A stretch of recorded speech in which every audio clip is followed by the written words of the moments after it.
Hi, everyone. So, we need to dispel the myth of Palestinians. So, I was anti Israel for 20 years precisely because I really thought that there was an ethnicity, a group of people called Palestinians, and that their homeland was Palestine. It just makes sense.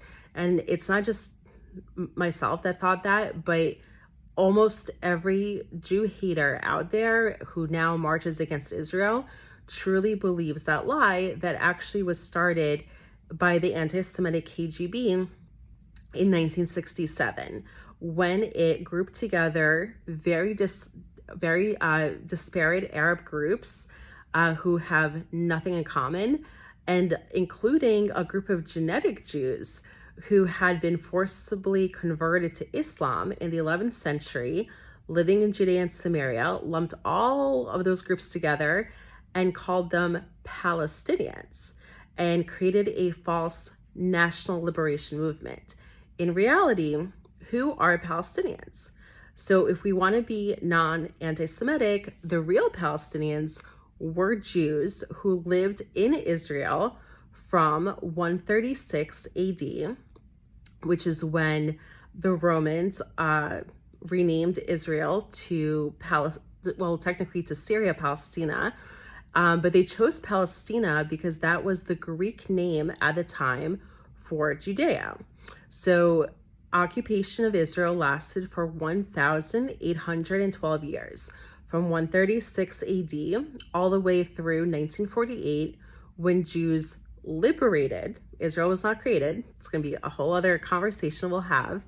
So in 1948, what happened? Jews liberated Israel after a near 20-year armed struggle against the British.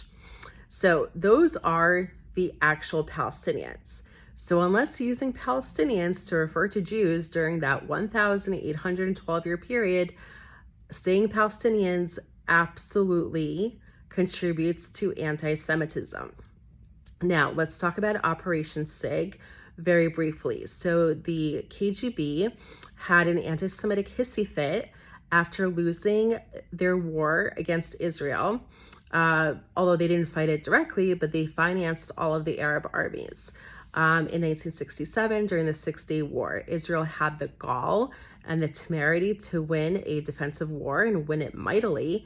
And so from 1967 to 1988, what the KGB did, they created a false national liberation movement, lumping very different Arab groups. So let's go through the list from Gaza all the way to Judea and Samaria. So who lives in Gaza?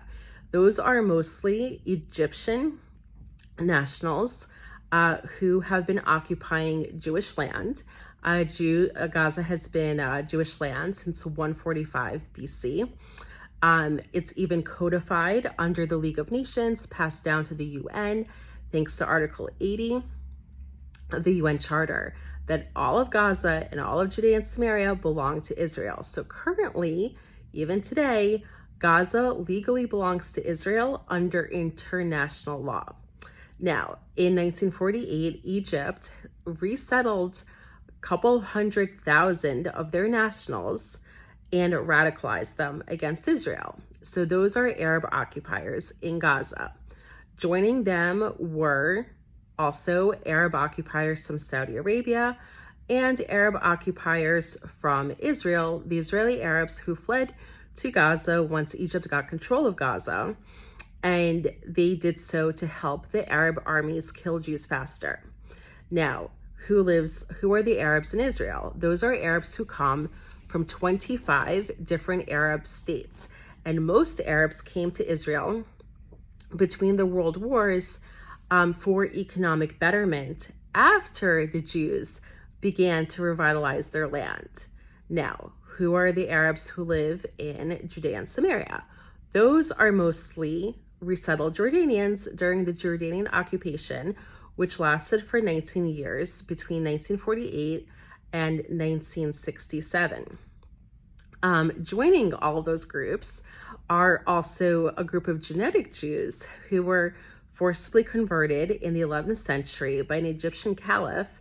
The edict lasted 35 years, but those Jews did not want to be second-class citizens known as dhimmis, so they decided to keep living as Arabs and practice Islam in Judea and Samaria. However, Israel, the Israeli government, knows exactly which clans are Jews.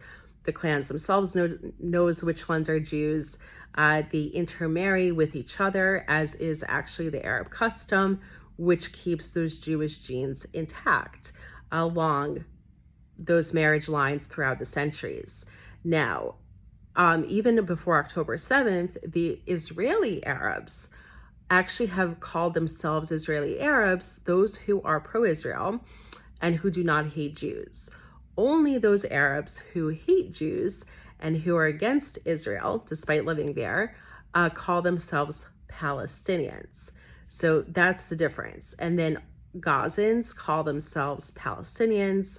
The Arab occupiers in Judea and Samaria also call themselves Palestinians. And let's not forget that 2/3 of Judea and Samaria is being stolen by a terrorist organization, the Palestinian Authority, or the Fatah. So that is the actual makeup of Arabs in all of Israel. Yes, all of Judea and Samaria is part of Israel. All of Gaza is legally part of Israel. So when we say Palestinians, referring to the Arab occupiers, we are very much aiding in anti-Semitism and upholding the very lie of justifying terrorist attacks. Every single terrorist attack is founded on the very lie that Jews are stealing Palestine, and then that there is an ethnicity and a group called Palestinians.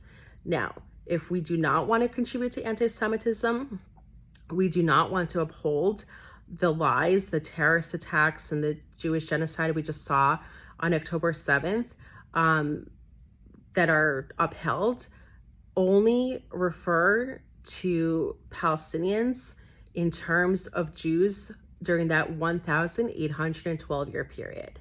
That is all. So with that, we conclude this video on Palestinians. And the next video, stay tuned, will be, did the UN create Israel?